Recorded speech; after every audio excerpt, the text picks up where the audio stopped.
amigos do Portal da Holanda, estamos aqui com mais uma edição do Jack Entrevista e eu tenho a felicidade de entrevistar aqui mais uma vez o deputado estadual José Ricardo, que sempre nos atende com muita alegria. Eu particularmente sempre fico muito feliz em entrevistá-lo, porque a conversa ela flui, né? E eu inclusive vim de camisa vermelha aqui por causa do PT do deputado.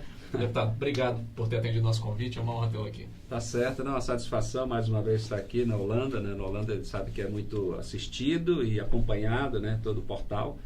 E estamos aqui para falar da política, falar da educação, né? A luta na área da saúde, um pouco olhar do interior do estado, né? Que eu estive recentemente também no interior do Amazonas fazendo visitas, fiscalizando, né? Exercendo aquilo que é papel do deputado, que é fiscalizar o governo. Estamos aí à disposição. Muito bem. Inclusive, a gente vai aproveitar essa sua visão aí do interior para a gente ter um cenário, uma ideia mais ou menos de como é que está nos municípios do interior. Mas a primeira pergunta que eu quero fazer para o senhor é o seguinte. O senhor chega aqui hoje, candidatíssimo a pré-candidato a deputado federal, ou isso pode mudar? Olha só, eu estou sendo indicado pelo partido para ser candidato a deputado federal. Essa é a proposta que eu também estou aceitando em função de que o partido tem prioridades, né? Além da presidência da República, pretende manter ou ampliar a bancada federal. E o meu nome, ele é colocado como um que tem grandes possibilidades em função das eleições anteriores. Claro, tem grupos que já tinham me indicado, defendem que eu fosse candidato a governo ou até ao Senado, mas principalmente a governo do Estado. Mas o partido não tem ainda isso definido claramente. Vários nomes estão sendo indicados para várias outras funções, como deputado estadual também, o próprio Praciano, e eu até defendo o Praciano como um pré-candidato a governo, embora ele já tinha colocado a proposta de ser candidato ao Senado, já que ele foi candidato na eleição anterior, ficou em segundo lugar, era uma disputa, só uma vaga, aliás, com o Omar Aziz, então ele ficou em segundo lugar, e agora tem duas vagas, então o Praciano se coloca à disposição também. Mas no meu caso, o meu nome está à disposição para deputado federal. Temos uma grande pauta para discutir do nosso estado e nós precisamos de mais deputados federais que façam barulho em Brasília, porque a nossa bancada federal é pequena, só tem 8 deputados federais, 3 senadores, então nós precisamos fazer com que cada deputado trabalhe mais do que está sendo feito até agora, né? Entendi. E assim, entre as pautas que o senhor colocaria como prioridade, quais aquelas que certamente o senhor vai defender lá na Câmara Federal? Não, nós temos que trabalhar primeiro a questão da educação, nível superior, nós temos a questão técnica. A Universidade Federal do Amazonas, ela foi interiorizada no governo Lula e de ensino técnico.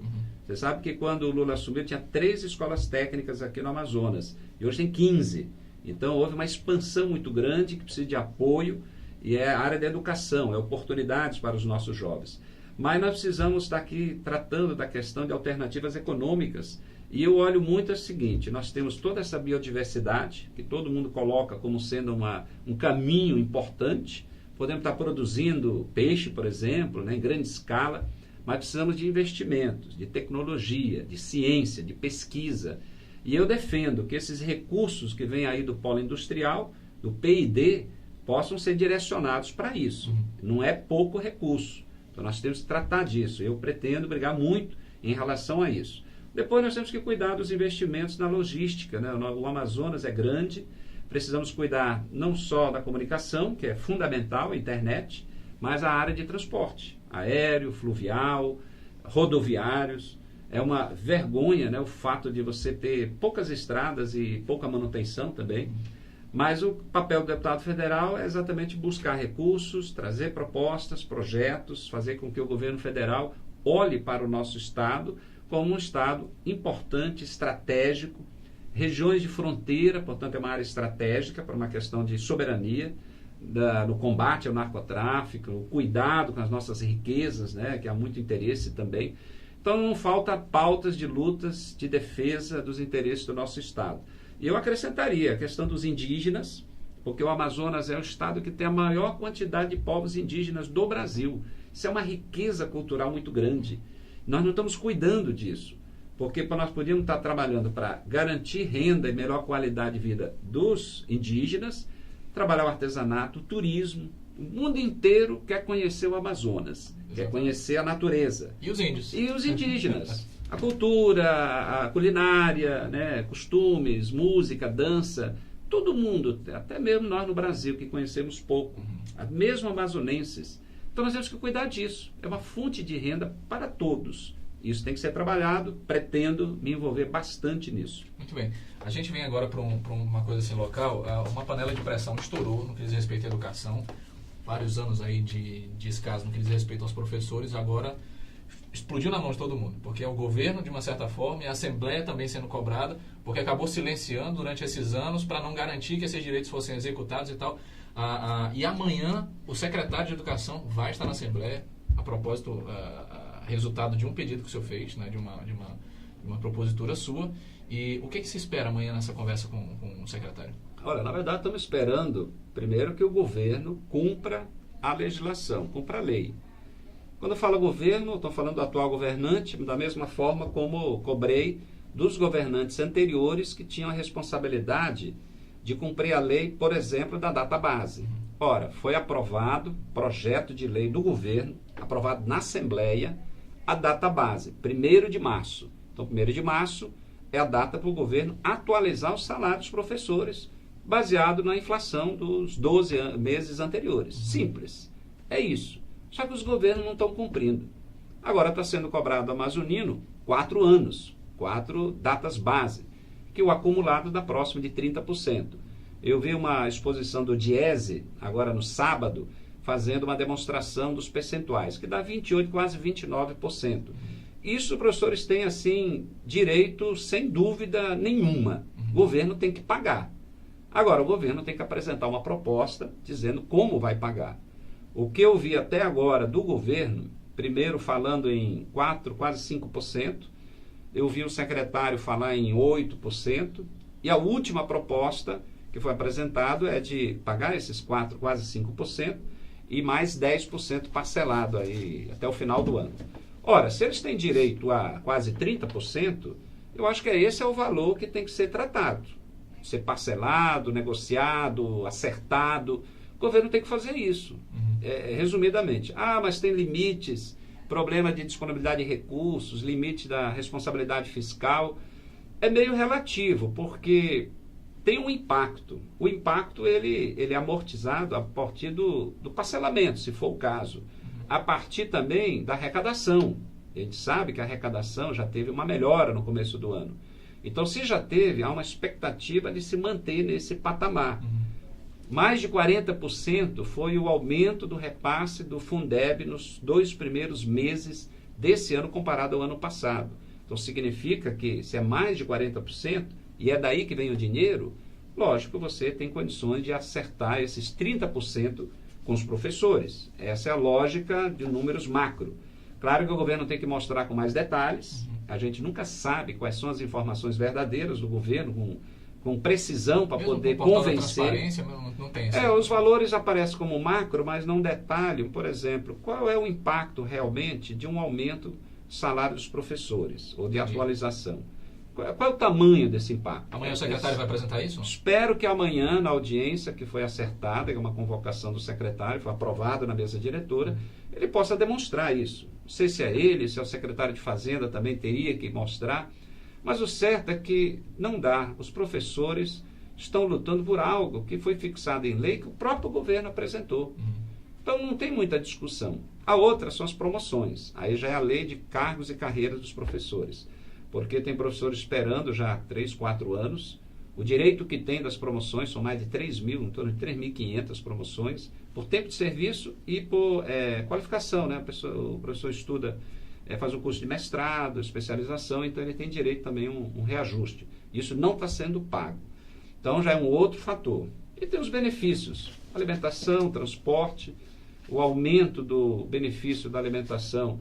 Eu acho que deveria ser igual o da polícia, aumentou para R$600, então se aumenta para R$600, né? O mesmo patamar, para não fazer diferenças. Eu não vou dizer que o professor é mais importante do que o policial, ou o policial do que o professor. A gente considera que o professor deveria ser o mais valorizado como um todo. Sim. Salário, benefícios, mas no mínimo que tenha o mesmo patamar. Polícia Técnica teve um reajuste de 42%. Professores, eu acho que no mínimo o que tem direito. Deveria ter um aumento real também. Então, acho que cabe ao governo amazonino atender essa pauta. Eu não tenho dúvida. e lá, claro, apresentar uma proposta mais consistente. Essa que ele apresentou, eu tenho a impressão de que vai ser muito difícil a categoria aceitar. A gente recebeu, inclusive, há pouco, alguma informação nesse sentido, e a categoria ela tende a rejeitar novamente essa última proposta que foi feita aí. E outra coisa que eu também queria tratar com o senhor é o seguinte: a CPI da saúde, por exemplo, outra situação. Nós passamos por essa avalanche de denúncias, tanto que derrubou o governador Melo, vê essa coisa da maus caminhos e etc. E daí, então, o senhor esteve entre aqueles que se movimentaram para a CPI da saúde, e a CPI da saúde não saiu. Por quê? Pois é, fazer uma investigação através da Assembleia Legislativa exige que você tenha um apoio, no mínimo, de 1/3 dos deputados estaduais. Seria para colocar uma CPI para funcionar. 1/3. São 8 deputados. Até agora, só 7 deputados assinaram a ideia de uma CPI para investigar o quê? Investigar os contratos, não aqueles mesmos que já foram investigados pela Polícia Federal da Operação Maus Caminhos, mas outros contratos, também suspeitos de ter irregularidades. O ex-secretário Elias, que está preso, né, foi envolvido na Operação Maus Caminhos, ele falava em 600 contratos. O atual secretário, o Deodato, numa reunião que eu participei, junto com o deputado Luiz Castro, acho que a Alessandra Campelo também, ele falou que, na verdade, tinha em torno de 800 e poucos contratos. Alguns sem contrato, sem papel, sem nada. Estariam fazendo uma revisão nisso. Então, é uma coisa muito séria, porque tem contratos antigos, aparentemente pagamentos estão sendo feitos, ou foram feitos, não sei se continuam, sem ter a contrapartida de serviço. Né? Então, é uma coisa que precisaria ser verificada. E uma CPI é fundamental. Mas não estamos vendo vontade política para isso. Parece que o governo está mantendo muitos contratos antigos também. Há muitas denúncias, não tem jeito, o pessoal continua reclamando das empresas terceirizadas. Eu estive agora no interior, né, no Alto Solimões, e lá tem, em Tabatinga, o hospital, o principal hospital lá, fora o militar, a outra, é mantido através de empresas, é um contrato com várias empresas terceirizadas. E elas não estão pagando os funcionários. Tem empresa que está devendo 8 meses, vai fazer 9. Gente. Outra empresa, de 4 que eu verifiquei lá, está devendo 3 meses, 4 meses, 5 meses os funcionários. Então, não dá. No caso lá é uma UPA. Né? A UPA, ela estava envolvida aí na Operação Maus Caminhos. Os dirigentes das empresas, ou uma das empresas, como a UPA aqui de Manaus, ali do Campos Sales. As empresas contratadas estavam roladas nessa Operação Maus Caminhos. Então, essa terceirização, ela está piorando o atendimento da saúde. E eu vi também o secretário dizer que eles estão gastando mais com a terceirização do que se fosse contratar os funcionários de carreira. Por exemplo, chamar os concursados. Eu realizei esses dias uma audiência pública e nós tivemos lá a casa cheia, ou seja, tem mais de 3.000 concursados da saúde aguardando a vez para serem chamados. Esse concurso vence, inclusive, agora próximo ano, 2019 já. Pois é, já teria, o prazo está terminando. E outra coisa, o pessoal da Suzano, que esteve na audiência, falaram o seguinte, que hoje a Suzano estaria precisando em torno de 1.200 técnicos de enfermagem. Assim, precisando mesmo, nos hospitais, começar a trabalhar amanhã, se for o caso. Por que não chamam? De novo, nessa história de limites, de responsabilidade fiscal. Então, assim, não está melhorando a saúde, não estão chamando os concursados, parece que não estão saindo dessa questão das amarras dos contratos terceirizados, e eu não sei onde isso vai parar. O certo é que tem muita gente sofrendo nas filas de exames, que é um outro problema também, que tem que modernizar todo o parque da área de exames, de equipamentos para exames. O Estado mantém alguns contratos com empresas terceirizadas, quer dizer, empresas fora, né, no caso com clínicas e hospitais particulares, mas isso acaba ficando muito caro. O ideal seria investir no próprio hospital público, ampliar essa base de exames, que ia gastar menos, e atender muito mais gente, muito mais pessoas, salvar a vida de muito mais pessoas também. Né? Muito bem. E como é que o senhor se sente ao ver que todos os esforços que o senhor tem feito, por exemplo, para a CPI acontecer, ela acabar barrando nessa má vontade política aí? Estou falando do homem Zé Ricardo, a pessoa que está vendo tudo aquilo acontecer e está vendo as pessoas reclamando, como o senhor foi lá em loco, né? Qual o sentimento assim? Olha só, claro que a gente fica triste, porque todo dia nós recebemos ligações ou relatos, ou alguém nos procura para falar da demora no atendimento, de pessoas que estão aguardando aí um momento para fazer um determinado exame. Eu recebi um relato esses dias de uma pessoa que entrou, foi internado lá no 28, problema de AVC, né?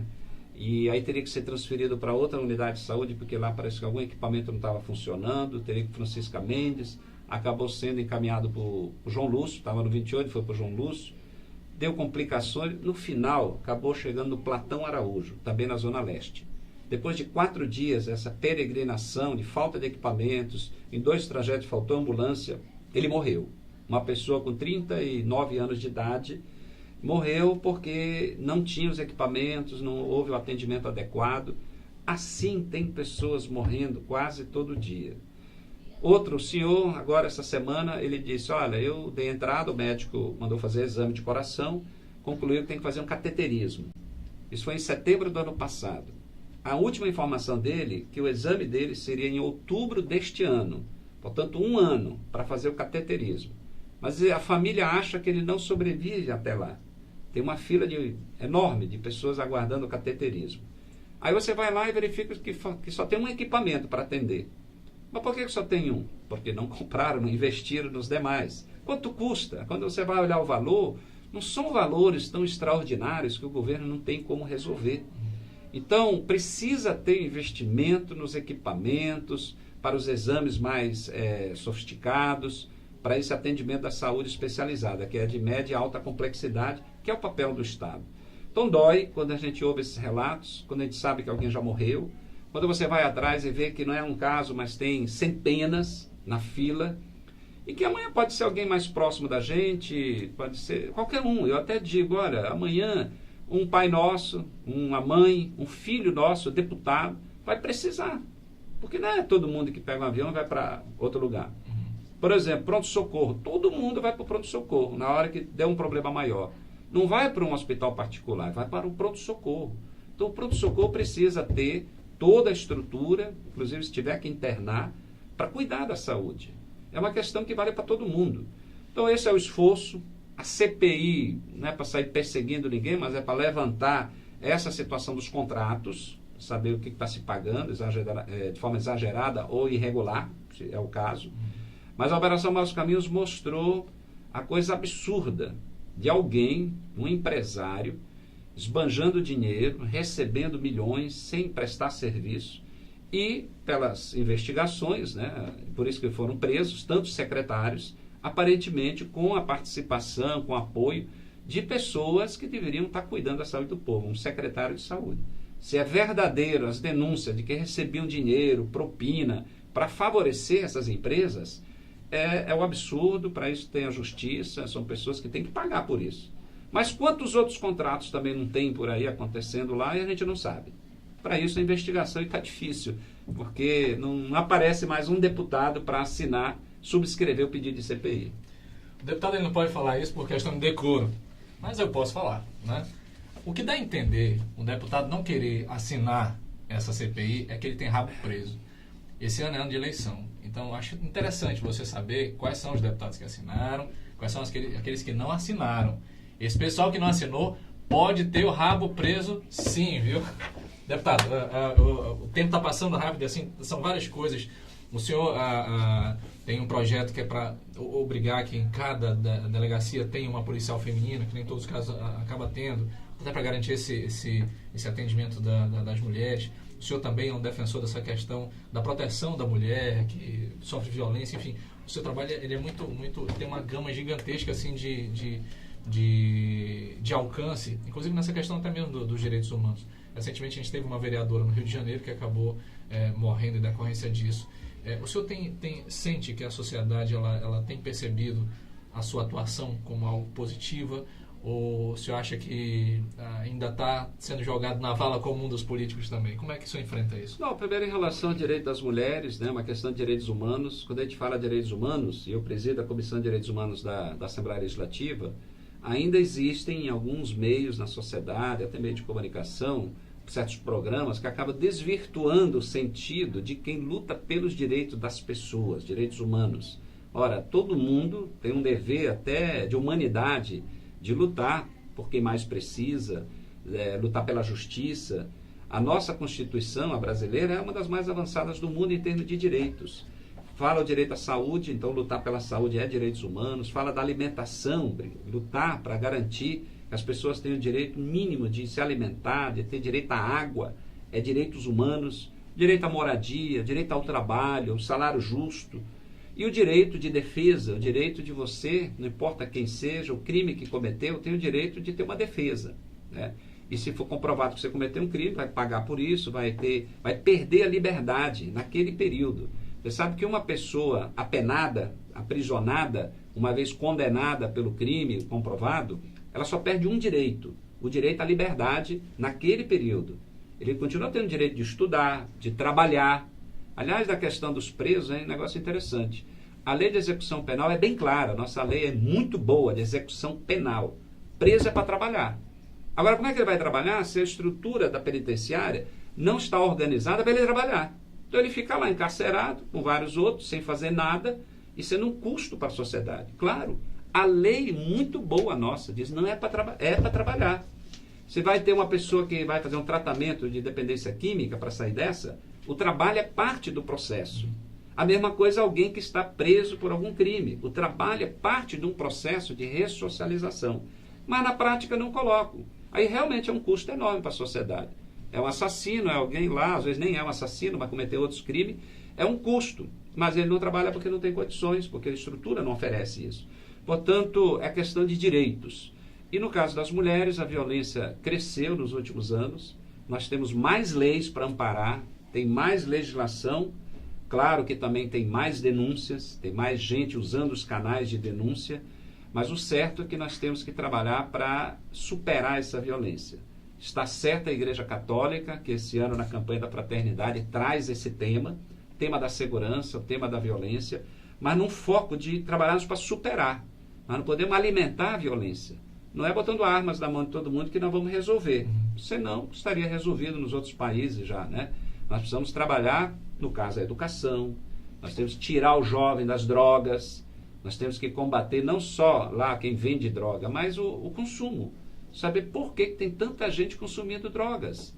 E aí amanhã entrando, até assaltando para pagar, para comprar droga, e matando, virando bandido, quando poderia se trabalhar para tirar esse jovem desse mundo. E vai tirar com escola, pagando bem o professor, cuidando melhor das escolas. Olha, eu visitei uma escola agora, no Alto Solimões, que eu fiz visita lá no final de semana retrasada. Eu fui em Tabatinga, Benjamin, Atalaia e São Paulo de Olivença. Mas lá em Benjamin Constant, visitei 2 escolas. Estavam fechadas por causa da greve, mas conversei com a direção. A escola existe mais de 30 anos em Benjamin Constant. Ela não tem quadra, ela não tem auditório, ela não tem refeitório, ela não tem biblioteca, ela não tem sala de informática. E é uma escola que tem 1000 alunos. Ela não tem as estruturas para uma escola, além dos professores mal pagos. É isso que nós temos que cuidar. Tem que botar menino no esporte, na cultura. Eu acredito nisso, me envolvo bastante nessa discussão. Isso é direitos humanos. Isso é evitar que amanhã o menino seja um bandido. É colocar na escola. É dar oportunidade ao menino desse, um jovem, ter um apoio na hora do esporte. Ou então lá no bairro, num grupo folclórico, que nunca recebe apoio para nada. Tem que cuidar disso. A escola é para estar aberta. Tem uma quadra. É para a quadra estar aberta final de semana. Esse era o projeto do Praciano, e eu repito em todos os lugares. Num bairro inteiro não tem uma quadra, não tem um campo de futebol, mas tem 2, 3 escolas. Final de semana, todas estão fechadas. E as que tem quadra está fechada. Aí vai ser muito difícil a gente mudar o quadro. Eu acredito nisso, por isso que vamos continuar lutando nesse viés de direitos das pessoas, direito de todos, e em particular esse olhar para a juventude. Eu acho que temos que apostar nos jovens, num futuro melhor para os jovens lá. Eu acho que esse é o caminho para diminuir a violência e esse medo que nos cerca nos bairros, na nossa casa e na rua, muitas vezes, com medo do assalto, e quase sempre é um jovem, um adolescente que está com uma arma na mão. Então temos que tirar essa arma dele, não adianta só encarcerar todo mundo, mas encontrar um caminho melhor para esse jovem aí. Zé, eu quero agradecer. De verdade, pelo seu tempo. Eu sei que o senhor é um homem muito ocupado, daqui já vai ter que correr para outras direções. Faço questão de também reconhecer a importância desse tema que a Igreja Católica traz para a sociedade debater. em um momento em que as pessoas querem, na verdade, ir para o inverso disso. Querem declarar falência realmente do Estado e trazer aquela coisa da mais animalesca de cada um por si e Deus por todos. Bem, é uma coisa assim meio complexa. E eu quero permitir essa oportunidade para que você possa se despedir, fazer algumas considerações finais e agradecer a você por não desistir de fazer o certo por ser certo. Eu espero que essa sua jornada aí para deputado federal seja uma jornada muito feliz. Se eleito pelo povo do Amazonas, quero que você volte aqui novamente. Aí você vai falar já das impressões lá de Brasília. Como é que a coisa funciona lá? A gente agradece mais uma vez o Portal da Holanda e toda a equipe aqui, a você, a Holanda em particular. Também dizer o seguinte, em relação à pauta da educação, eu acho que os professores estão certos, por muito tempo não se mobilizavam. O governo tem que cumprir a lei. Eu acho que o governador tem que reunir a equipe, pegar o que tem direito, fazer uma negociação, acertar e pagar o que é justo. Se não for de uma vez, mas pagar. Né? Tem que aprovar, inclusive, uma lei na Assembleia. Se ele fizer isso, encaminhar para a Assembleia para a gente aprovar rapidamente, vamos lá, porque tem a lei eleitoral e começa a ter limites e dificuldades. E eu espero que o governador não esteja empurrando para chegar no momento de um limite e dizer que aí não pode fazer mais nada. Eu acho que essa semana é decisiva e, portanto, parabenizo os professores, professoras, funcionários que estão lá. Não são contra o governo, não são contra a educação, pelo contrário. Vejo pessoas lá que 25 anos, 30 anos, com professores, estão lá indignados porque não merecem serem tratados, muitas vezes, da forma como são tratados. No município não é muito diferente, mas no momento é o Estado, então eu acho que o governo precisa atender essa pauta dos professores. É para pensar no futuro mesmo do nosso Estado. Nós temos que valorizar os professores e professoras. Então, muito obrigado aí, estamos à disposição. Muito bem. E aproveitando a deixa, a gente aqui, a equipe inteira do Jack Entrevista, também aproveita e parabeniza os professores. Eu sou filho de professor, então eu estou muito feliz em ver os professores se unindo por essa causa. Sempre dizem, não, os professores são desunidos e tal. Está aí a prova de que se existia essa cultura, ela mudou. E isso vai gerar uma grande revolução a nível do Estado do Amazonas. A gente está torcendo por isso daí. Para você que nos acompanhou, muito obrigado pela sua audiência, obrigado por nos prestigiar. Compartilhe essa live para que mais pessoas possam saber sobre os posicionamentos do deputado, as ideias dele e, consequentemente, também o trabalho que ele vem realizando. E, ao mesmo passo, te convido para amanhã, a partir das 10h30, estar aqui conosco com mais uma edição do Jack Entrevista. Um grande abraço e até a próxima. Até mais.